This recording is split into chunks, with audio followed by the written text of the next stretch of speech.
87%? That's not just a statistic. That's a dependency. A pressure point, a vulnerability so deep, so structural that it reaches into every acre of American farmland. Think about that for a second. Nearly 9 out of every 10 kilograms of potash used by American farmers comes from one place. Not from a network of allies, not from a diversified global market. From one single Canadian province, Saskatchewan. And this isn't some modern supply chain accident. This isn't policy failure. This goes back 900 million years. Back to a time when a massive inland sea covered the center of North America, leaving behind vast deposits of mineral salts buried deep beneath the earth. Today, those ancient salt beds are the foundation of modern agriculture. Every cornfield in Iowa, every soybean field in Illinois, every wheat farm stretching across Nebraska, every potato field in Idaho, every cotton operation in Texas, they all rely on one thing: potassium-rich fertilizer pulled out of the ground in Saskatchewan. And here's where things become dangerous.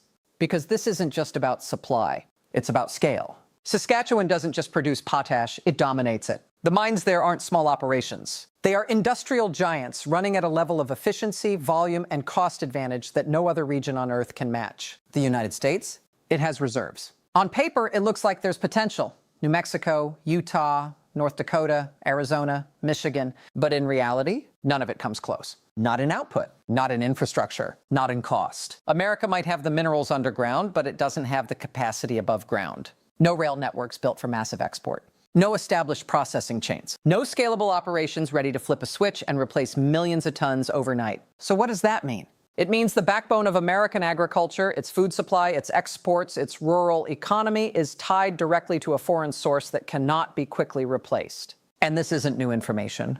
The Department of Agriculture has known it for decades. Industry leaders have testified about it in Congress for years. The data has been sitting in plain sight, quietly acknowledged, carefully monitored, but rarely challenged. Because deep down, everyone in that system understood one thing: you don't disrupt a supply chain you can't rebuild. And yet, in 2025, that's exactly what happened. What happened next surprised everyone, especially the people who thought they understood how this system worked. In March of 2025, the Trump administration made a move that, on paper, looked bold, decisive, aggressive, a blanket 25% tariff on Canadian goods. And yes, that included potash. Now, politically, it made sense in the moment. The message was clear: America first, push back against trade imbalances, force concessions. It was rolled out with confidence, with energy, with the kind of headline-grabbing momentum that defines modern economic warfare. But here's the problem. This wasn't steel. This wasn't aluminum. This wasn't something you could source from 3 other countries by next quarter. This was potash. And within hours, the alarm bells started ringing. Within a day, the phones in Washington were lighting up. Within 2 days, the pressure became impossible to ignore. Republican senators, yes, Republicans, from the heart of Trump's own political base, began pushing back. Hard. Iowa, North Dakota, Kansas, Nebraska, states where agriculture isn't just an industry, it's survival. These weren't quiet concerns. These were direct warnings. Farm bureaus, corn growers, soybean associations, wheat producers. Every major agricultural organization in the country moved at once. Not weeks later, not after studies, immediately. Because they knew exactly what this meant. A 25% tariff on potash doesn't punish Canada. It punishes American farmers. And here's where things become shocking. The White House didn't need months to see the consequences. They saw it in 72 hours. Within 3 days, the administration was already backing off. The 25% tariff was cut down to 10%, and that wasn't the end. Within 5 weeks, the tariff was gone entirely, fully exempted, from 25% to zero, just like that. One of the most aggressive trade moves of the entire strategy collapsed before the news cycle even finished analyzing it. Now think about what that means. This wasn't a negotiation tactic that slowly evolved. This was a full-speed reversal under pressure, a recognition, whether public or not, that the system could not handle the shock. And let's be honest here, Washington doesn't walk things back that fast unless something is breaking. What happened next shocked Washington even more, because this wasn't just a policy failure. It was a revelation, a moment where the United States government publicly, visibly ran straight into a wall it couldn't push through. A wall built not by politics, but by geology. And the message was now clear to everyone watching, allies and competitors alike. There was no quick replacement, no backup plan. No alternative waiting in the wings, and Donald Trump wasn't done trying. But walking it back didn't mean walking away, because once that vulnerability was exposed, the next question became unavoidable.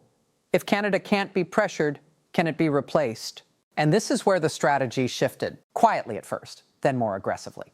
The first path was obvious: build it at home. restart American mining, accelerate domestic production, bring supply back under U.S. control. On paper, it sounded like a solution. In reality, it barely moved the needle. Take the Michigan project. Backed by billions in federal support, fast-track permits, political momentum behind it. When completed, it was projected to produce around 800,000 tons of potash per year. Sounds big until you compare it to reality. The United States uses roughly 12 million tons annually. Do the math.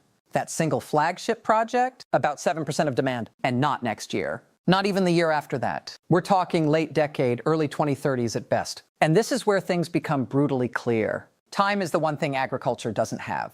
Farmers don't operate on 5-year timelines. They operate on planting seasons. Miss one cycle, margins collapse. Miss two, and entire operations go under. Then came the Utah proposal. Smaller.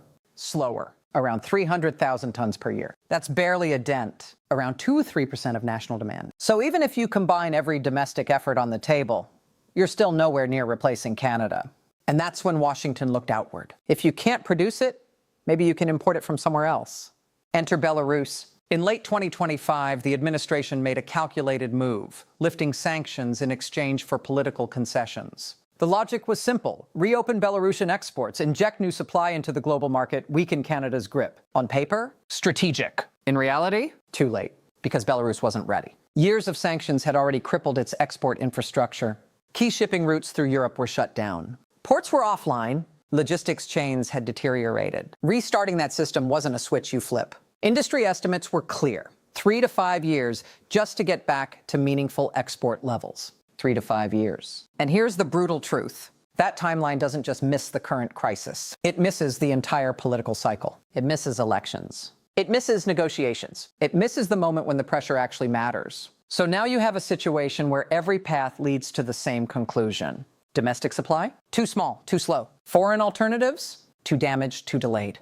And the original source, Canada? Still dominating the market. What happened next wasn't just predictable, it was inevitable. Because when you can't replace supply, the cost doesn't disappear, it moves. And in this case, it moved straight onto the shoulders of American farmers. And that's exactly where the real damage began to show. Not in headlines, not in press conferences, but in invoices. By the time the 2026 planting season approached, fertilizer costs had already surged to levels farmers hadn't seen in years. Quietly at first, then all at once. Prices climbed. Margins shrank. And across the American heartland, the math stopped working. Because here's the reality. No one in Washington could spin away.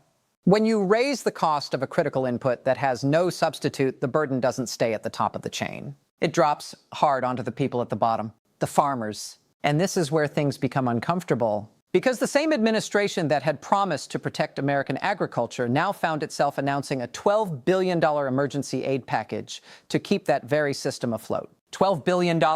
Let that sink in. A bailout for damage caused by a policy that was supposed to strengthen the economy. And it didn't stop there. At the very same event, standing in the Oval Office, the president issued another warning, hinting at very severe tariffs on Canadian fertilizer if necessary. Now think about that contradiction.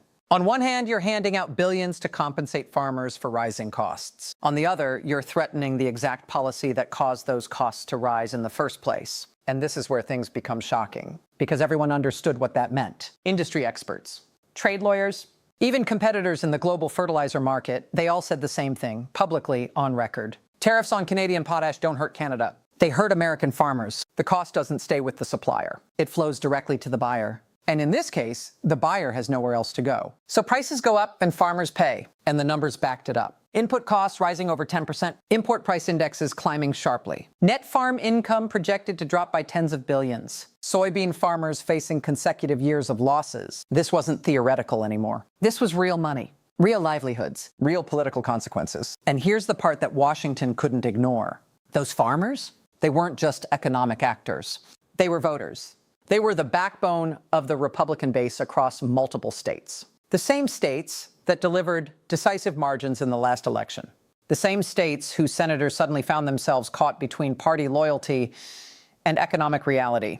And when that pressure hit, they chose reality, fast. Because no senator from a farm state can survive politically while farmers in their state are being squeezed by a policy that clearly isn't working. So the pushback came again. Quiet in tone, but unmistakable in force. And once again, the system corrected itself. Not through strategy, not through negotiation, but through pressure. And that brings us to the most important part of this entire story. Because while Washington was scrambling, adjusting, reacting, Canada wasn't doing anything at all. And that is where this story takes a turn most people didn't see coming. Because while Washington was making moves, announcing tariffs, rolling them back, searching for alternatives, Canada stayed silent. No retaliation, no threats, no dramatic press conferences, nothing. And at first glance, that might look like weakness. It wasn't. It was strategy. Because Mark Carney didn't need to escalate. He didn't need to weaponize exports. He didn't need to play the political game at all. He understood something far more powerful. When your leverage is structural, you don't have to use it. You just let it exist. And this is where things become truly fascinating.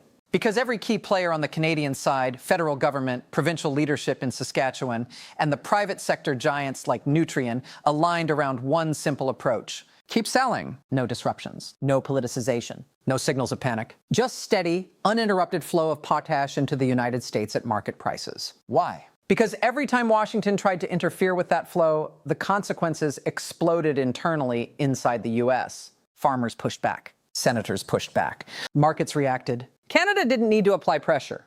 The American system applied pressure to itself. And that is the cleanest form of leverage you can have in geopolitics. No confrontation. No escalation. Just reality doing the work. But here is the real question.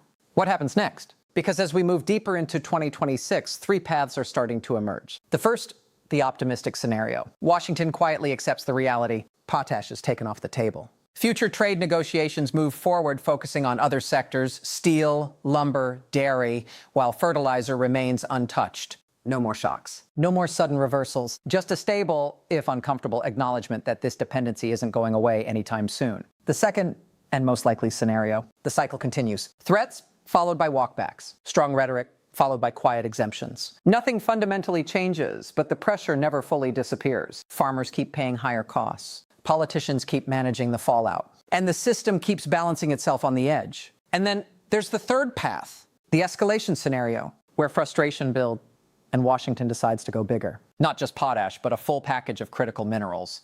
Nickel, uranium, rare earths. A broader economic strike designed to mask the vulnerability. But here's the problem. Even if you hide potash inside a larger strategy, the reality doesn't change. The dependency is still there. And sooner or later, it forces another retreat, because you can't negotiate against geology. And that's the final takeaway here. This entire conflict, this back and forth, this strategy, this political theater was never really about tariffs. It was about limits. The limits of power. The limits of policy. The limits of what even a superpower can change. Donald Trump tried to replace Canadian potash. He tried through tariffs. Through domestic production. Through foreign deals. Every path led to the same conclusion. There is no replacement. Not in 1 year. Not in 5. Not even in 10 without massive disruption. Because those mineral deposits were laid down nearly 1 billion years ago. They exist where they exist. They don't move. They don't adapt. And they don't respond to political pressure. And in the end, that ancient geological reality did what no negotiation, no policy, no strategy could do. It stopped the escalation cold. No headlines. No speeches. Just a quiet, immovable fact beneath the ground. And that changes everything.